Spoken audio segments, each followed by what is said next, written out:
Next நம்ம பார்க்க போகிறது யாருன்னா ஜீன் ஜாக்விஸ் ரூஸ்வே. அண்ட் ரூஸ்வே வந்து யாருனாக்கா ஒரு ஃப்ரெஞ்ச் எஜுகேஷனிஸ்ட். இவர் நேச்சுரலிஸ்ட் கூட. சைல்ட் சென்டர் அப்ரோச் தான் இவரோடது.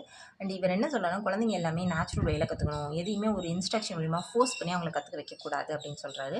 And Emile or on education இல்லாட்டி சோஷியல் கான்ட்ராக்ட், இந்த 2 ஒர்க்குமே இவரோட ரொம்ப இம்பார்ட்டன்ட் ஒர்க். குறிப்பாக அந்த எமிலியை வந்து ஃபஸ்ட்டு சர்ச்செல்லாம் என்ன பண்ணாங்க, பேன் பண்ணாங்க, எரிச்சிட்டாங்க. ஆனால் இப்போ அது ரொம்பவே இம்பார்ட்டண்ட்டாக இருக்குது எஜுகேஷனை பொறுத்த வரைக்கும். அண்ட் இவர் என்ன சொல்கிறேன்னா, ஒரு நேச்சுரல் வேல இந்த குழந்தைங்க வந்து கற்றுக்கணும். அண்ட் இவர் இன்னொரு இம்பார்ட்டண்டான கான்செப்ட் வந்து இன்ட்ரடியூஸ் பண்ணுறாரு. அது என்னென்னா நெகட்டிவ் எஜுகேஷன் அப்படின்னு சொல்கிறாரு. அது என்ன அப்படின்னாக்க, குழந்தைங்களுக்கு எதுவுமே வந்து ஸ்ட்ரக்சர்டாக ஃபோர்ஸ் பண்ணி ஸ்ட்ரிக்டாக ரூல்ஸ் மூலிமா சொல்லிக் கொடுக்கக்கூடாது. அவங்கள வந்து நேச்சுரலாக வந்து கற்றுக்க வைக்கணும். இப்போது பொய் சொல்லனால என்ன அவங்களுக்கு நடக்குங்கிறத ஒரு செயல்முறையில் சொல்லிக் கொடுக்கணும் இல்லையா?